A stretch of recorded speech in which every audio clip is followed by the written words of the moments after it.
Welcome to Democracy Now!, democracynow.org, The War and Peace Report. I'm Amy Goodman. President Obama says he has not yet decided whether to send arms to the Ukrainian military to fight Russian-backed rebels. Obama criticized Russia's role in the conflict during a joint news conference at the White House with German Chancellor Angela Merkel. Unfortunately, Russia has made a decision that I think is bad for them strategically, bad for Europe, bad for the world. And in the face of this aggression and these bad decisions, we can't simply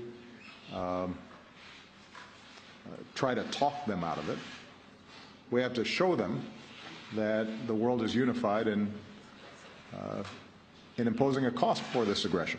On Wednesday, Chancellor Merkel will travel to Belarus' capital of Minsk for talks with the leaders of Russia, Ukraine and France in an attempt to end the crisis, which has killed over 5,400 people. We'll have more on Ukraine after headlines. Syrian President Bashar al-Assad has said his regime is receiving updates on U.S.-led airstrike against the Islamic State in Syria. Assad told the BBC while there's no direct cooperation with the U.S., other countries, including Iraq, have been supplying Syria with information.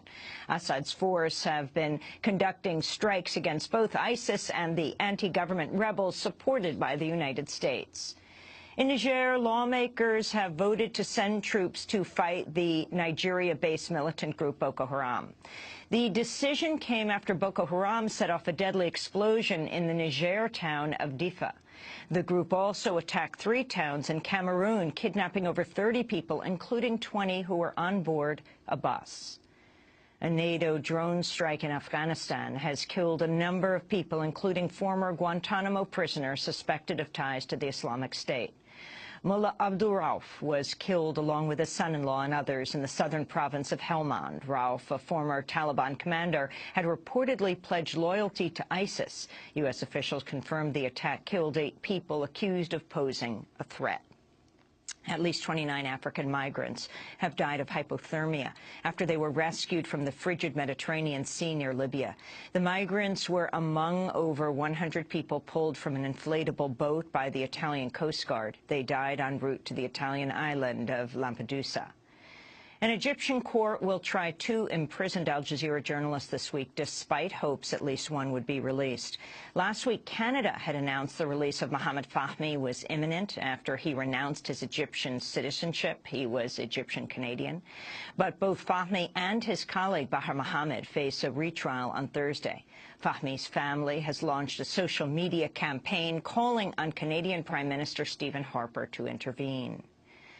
Alabama has become the 37th state to allow same-sex marriage after the Supreme Court rejected the state's bid to block the unions.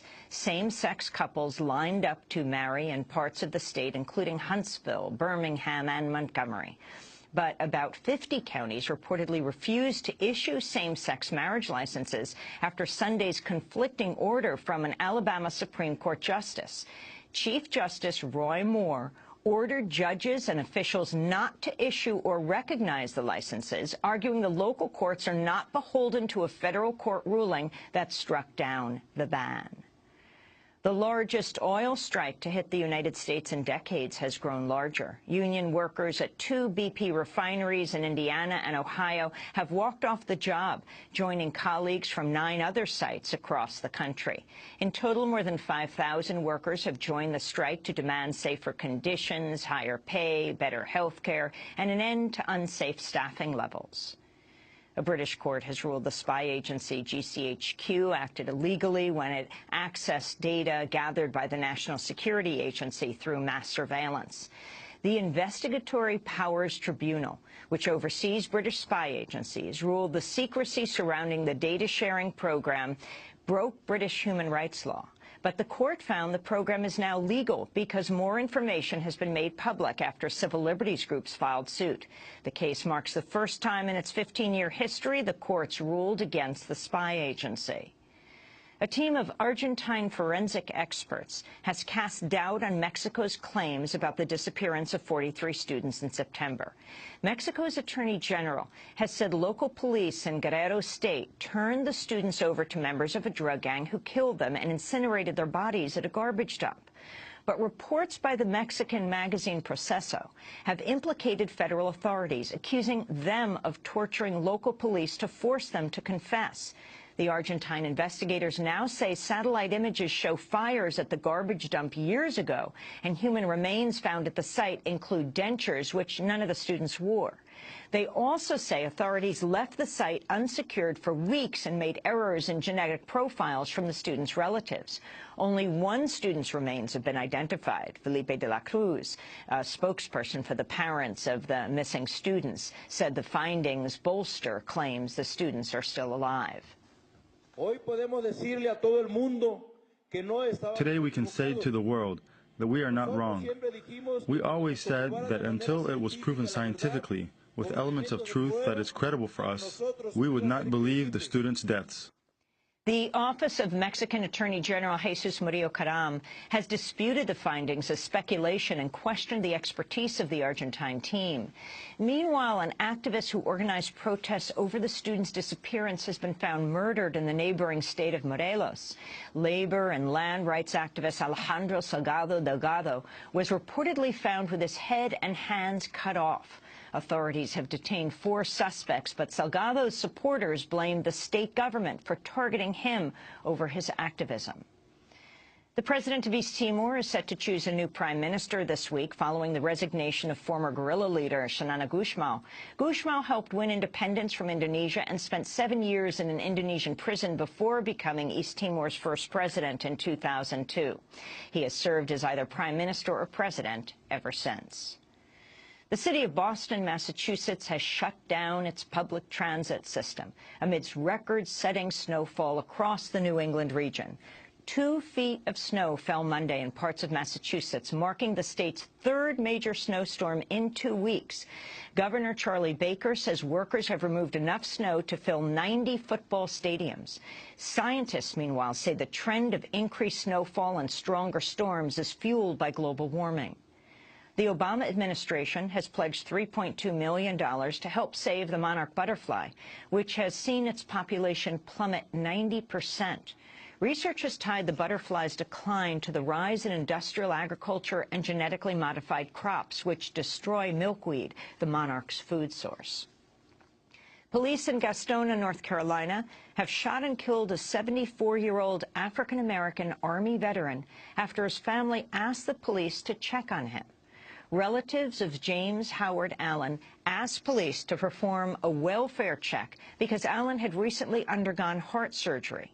Police first arrived at about 10:20 Saturday night, but Allen did not answer. They returned about an hour later with the fire department and forced his door open. Police say Allen, who was reportedly hard of hearing, pointed a gun at Officer Josh Lefevers, who then opened fire. Allen's sister, Mary Battle, told local news station WSOC her brother likely thought someone was breaking into his house in the middle of the night. I am so hurt that he had to die like this. Maybe the police was frightened. Maybe they were. I don't know. But he wouldn't hurt a fly. The officer has been placed on paid administrative leave pending investigations by police and the State Bureau of Investigations. At Guantanamo, a pretrial hearing for suspects accused of helping plot the 9/11 attacks was halted Monday after prisoners recognized the courtroom interpreter from a CIA black site. One prisoner said he could not trust the man as an interpreter because he worked with the CIA. A second prisoner also recognized the interpreter, whom he accused of participating in his torture. In a statement, Amnesty International called the allegations, quote, deeply unsettling, adding, quote, the courtroom at Guantanamo Bay is piling further injustice on top of impunity for torture. And a group of 150 journalists, academics, and activists have arrived in Havana, Cuba, as part of a delegation with the peace group Code Pink. The delegation plans to meet with Cuban officials and members of the Cuban Five who were recently released from U.S. prison. The activists have called for Congress to lift all travel restrictions and return Guantanamo Bay to Cuba. Code Pink co-founder Medea Benjamin said Cuba should also be removed from the list of state sponsors of terrorism, where it stands alongside Iran, Sudan, and Syria. We also think it's important that we work when we go back to push that Cuba be taken off the terrorist list. There is a State Department report that's supposed to come out in March that is supposed to advise President Obama on whether Cuba still belongs on that terrorist list. And we want to be ready for when that report comes out by putting out educational work and organizing and lobbying for Cuba to be taken off the list. And those are some of the headlines. This is Democracy Now!, democracynow.org, The War and Peace Report. I'm Amy Goodman. And I'm Aaron Mate. Welcome to our listeners and viewers around the country and around the world.